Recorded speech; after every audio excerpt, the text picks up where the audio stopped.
Oh,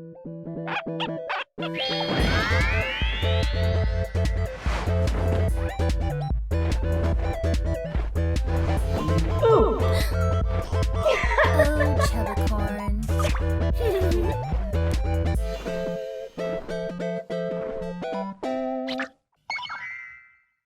Hello, I'm Mr. Santamont, and today I'm going to draw something a little more timely and personal to me. If you've been following the news about the United States, specifically the state where I live, California, you know that there have been a lot of mostly peaceful protests against the fascist takeover of our government. And so I'm going to draw a protester, actually 5 protesters, and I will also draw 5 police officers. And so this is just to show support for the protests, the mostly, again, nonviolent, peaceful protests that we have a right to do in this country. And then I will also draw police officers responding. And I will say this, that police officers, when they are doing their job correctly, they do promote peace and make a very safe environment, prevent places from getting damaged, people from getting hurt. And so I would say that giving credit to the Sheriff's Department and LA County PD, they've been doing pretty good so far as keeping people safe and keeping the violence and aggression to a minimum. Okay, so here we have a person who is holding a loudspeaker. So they are probably doing some type of chant, leading a crowd. And let me just say this too. As artists, I think it's so important to speak out. As artists, we are often mirrors reflecting the world in which we live. And so when something happens that's of importance, whether it's, a message of, saving a species from extinction or being responsible or, just how to behave in society, I think it's really important for an artist to use their skills to help people, just help this world become a better place. And so in this case, if you were doing a comic about protests or maybe some drawings about what you've seen on the news or in person, that's what these poses are for. So here's a fist that's raised in the air. So this person is like kind of leading a chant, like I said, and maybe pumping their fist to get a rhythm going in the crowd. And I'll just draw an open mouth, like shouting the chant into the microphone. So luckily in this country, we still have the remnants of, I should say, I know it's being challenged and eroded gradually here in this country, but we do have freedom of speech, which is our First Amendment. And so we, as Americans, use it a lot when we feel dissatisfied with the way things are going. And so if you are in a country where you're not allowed to protest, that's unfortunate. And I feel that, this country, if we're not careful, if we don't fight for it, we too could be there, losing our rights to speak up when things are going wrong. All right, so this next person is going to be holding a sign. And so I'm just measuring head and torso to where the bottom of the feet would be, so it's equal there. And then we have the person, their knee is going to be kind of going forward and their leg will go back.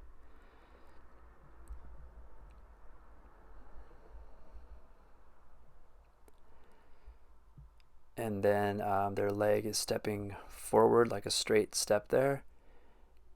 So a fully straightened leg, toe pointed up.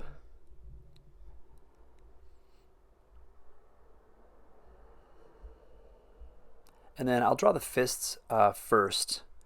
So there's a thumb and a fist that's wrapped around the stick of the sign. And then I'm drawing the forearm connected to the upper arm. And then the fist down below.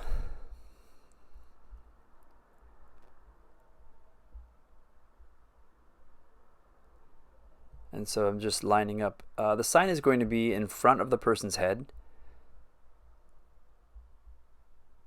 It'll be a fairly large sign. I'll leave it blank, so if you were drawing, a comic or a scene about protests, you can put whatever you like on there.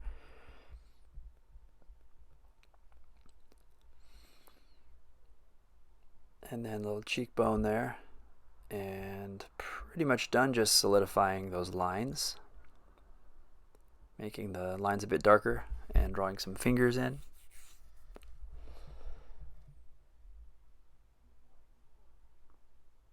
I apologize for my lack of energy with this particular voiceover. I'm dealing with some pretty serious jet lag. My family just got back from Japan, and we're still getting used to the time difference, so I feel pretty exhausted. All right, so this next person is going to be holding a sign in front of their body, but notice I'm drawing the body first, and the reason I do this is because I don't want to lose track of where the legs will line up or the feet reappear at the bottom of the sign. Continuity is very important, so when you are drawing, whether it's a sword on a character's back or a character holding a shield, you still want to draw the form underneath that object, or draw the object behind the form, whatever is overlapping the other thing. And that just really adds a sense of realism instead of a disjointed set of legs or torso or something. So the sign is going to completely cover this person's torso. It's another large sign.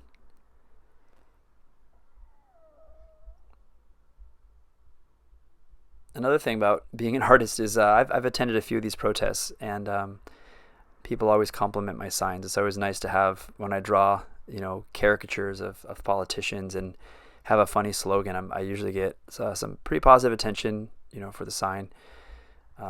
People take pictures of them and stuff, and so that's cool to be able to use my art. Okay, so I'll just clean up some of the lines behind here, but I first want to make sure that that hand makes sense. It does, and so now I will erase the torso and arms. I probably didn't need to even draw the arms if I just had the hands on the edges there, but I wanted to make sure that it all made sense. It didn't look like the character was stretching unnaturally or had a too long or too short of a torso. All right, the character is facing 35 or a 45 degree angle to the right, and just finishing up some lines there. We're good to go. All right, I'm going to move down to the next row. This person is going to be holding a flag. So stretching, arms outstretched, holding a flag behind him or her and marching forward.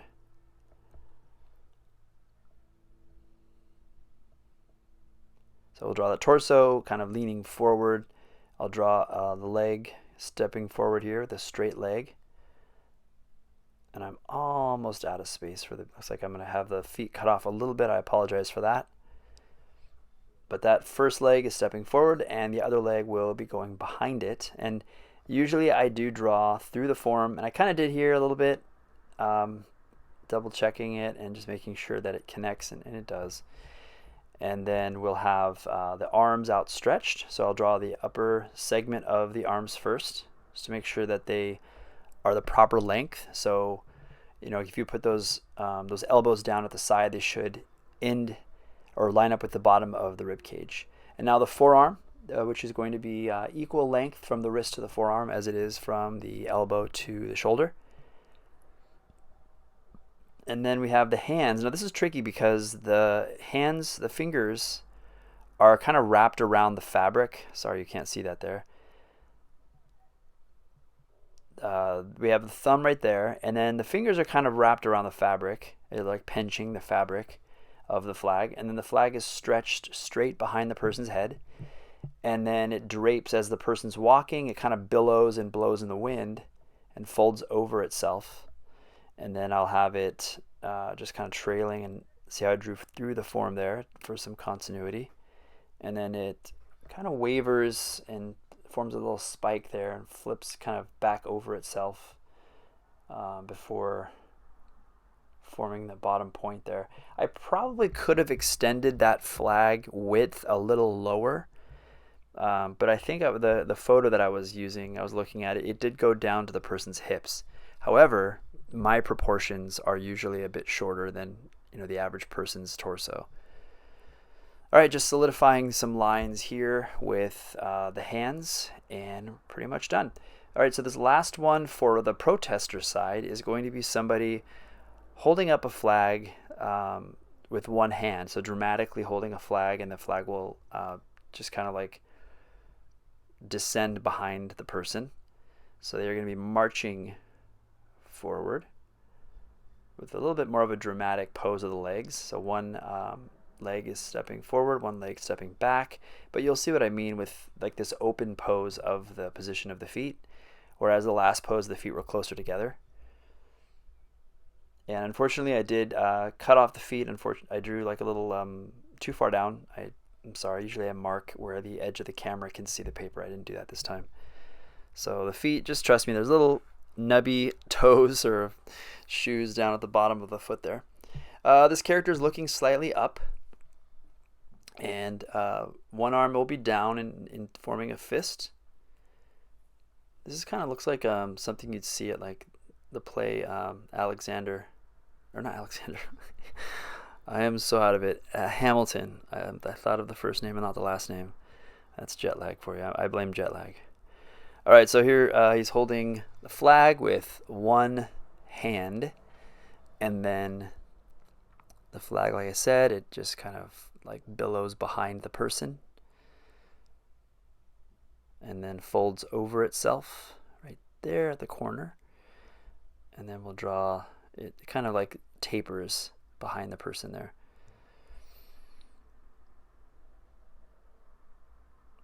All right, I think that's pretty much it. Just solidifying those feet that you can't see.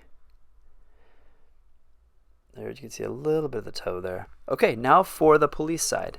So I'm going to have a police officer in riot gear, basically a riot helmet, with a non-lethal gun, a rifle that probably shoots rubber rounds just to get people to disperse, but not to cause any permanent damage.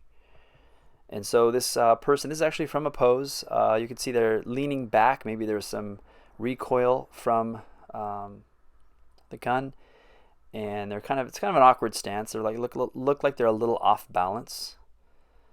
I'm drawing the torso a little bit thicker just because of the heft of the officer, but also because of the body armor underneath their uniform. And then we have one foot planted, the other foot kind of up on the toe there. So there's a little bit of a leaning back pose.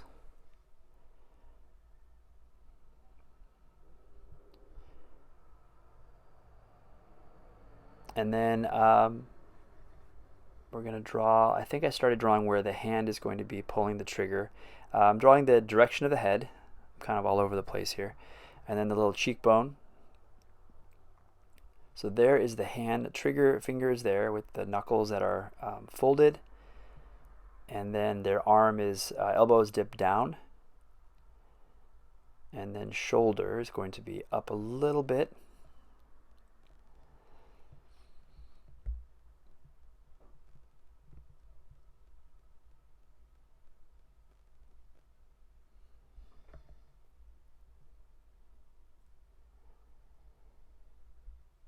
All right, so we have the barrel of the gun. This is, you can see it's a large barrel gun that shoots rubber rounds.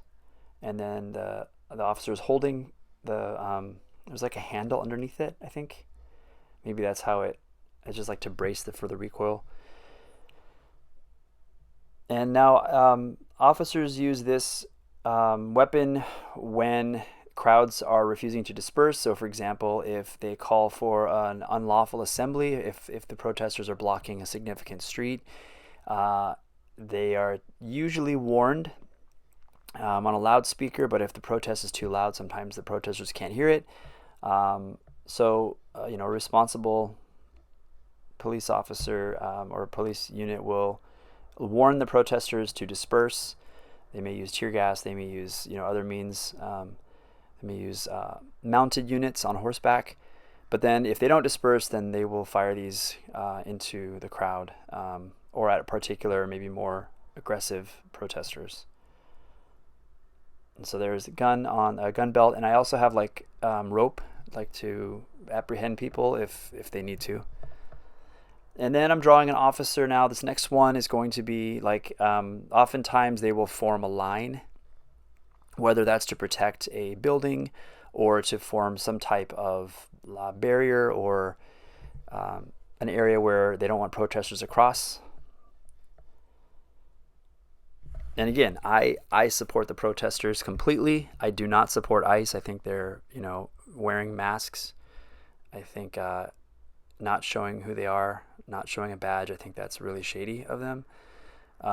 but the police officers are there to protect and keep the peace. And so I am drawing them, with respect. And so you see this officer here standing with I think their hands on like the belt of their Sam Browne, which is their duty belt, has all the pockets and compartments. There's like a rope there. I don't know if you can hear that, but someone's shooting fireworks, illegal fireworks on my street, which happens all the time around here, unfortunately, like weeks before 4th of July. So yeah, I find it fascinating to shoot the same loud illegal fireworks every year. I don't get it. All right, so here's the helmet, and going to draw the feet, the pants. Again, officers standing at the ready, just forming a line. There would probably be a line of, several officers. Actually, that's the pose I drew from. There's a whole line of several of them in the same position. And then they have the riot helmet, mask up.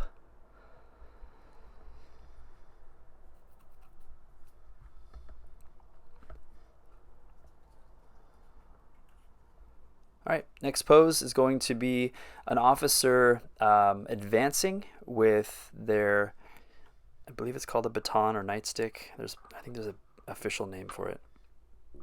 But they're holding it, I forget why. There's a specific reason why they hold it like this. There are two handles on it. There's this little 90-degree handle that they hold it on the top, and then they hold their other hand along the stick. And so this one is going to be 45-degree, like 3/4 pose. I think I said 45-degree earlier. I didn't mean 45. I meant like 3/4 pose. I'm really out of it.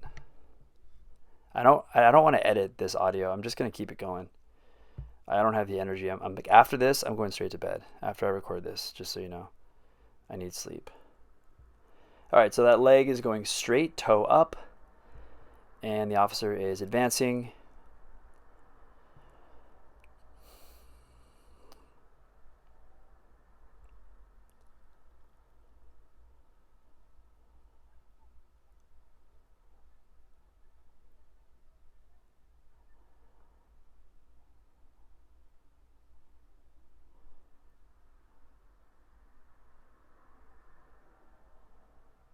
All right, so there is their baton.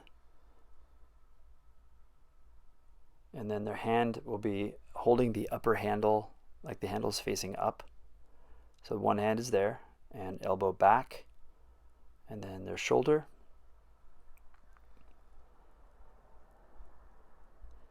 And then one hand is on the barrel, or on the stick part of it. And then the collar. Their other arm is going to be coming out from the other side. You see the forearm and the upper arm just a little bit there, mostly overlapped. And then this time the helmet visor is down.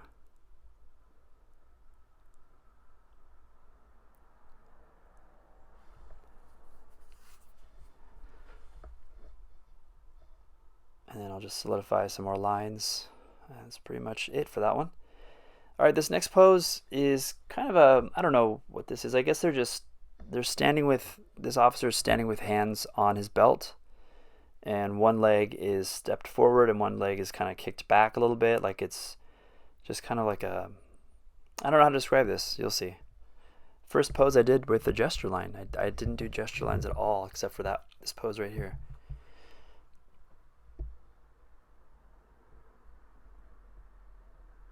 So this is the leg that goes back.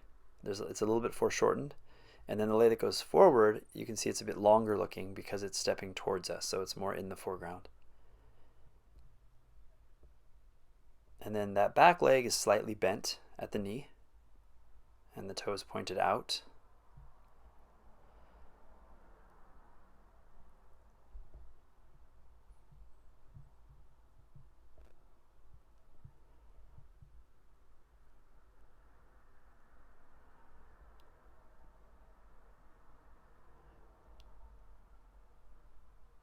All right, elbows out, and the hands are just like the thumbs are hooked over the belt. So I don't know the purpose of this pose. Somebody could maybe, if they know, they could put it in the comments or something. But I drew it from an actual photo, and I saw it once or twice in the reference search that I was looking for. The visor is down on this particular officer. So we'll draw that 3/4 view pose of the head. And if you've made it this far in the video, I want to thank you. It's a lot of patience. This is a 23-minute video, so it's a beast. And I know I promised people that I would make the videos shorter and more simple, but notice it's not fast. It's live action. This is all just the same speed that I draw. So I'm no longer doing those speed drawing videos that frustrated a lot of people. All right, this last one is when things start to get out of hand. And so this is an officer beating a protester, and they are swinging down. Now, to be fair, I did not use a photo reference of an actual officer for this one. It was like a person modeling the swinging of a baton. So this, to be fair, was not from an actual police officer photo. Now, but I know this happens. I've seen it. It's really unfortunate to watch. But like I said, a good cop doesn't like to do this, and this is a last resort. But there are cops out there that have been known to be a little more aggressive, and it's unfortunate when it turns to this point. But it's a pose. I mean, if we look at it like that, it happens. So there is the nightstick. It's a bit different than the baton that I drew before. It's just like kind of a club shape. The visor is down, and then we have one hand is out and down.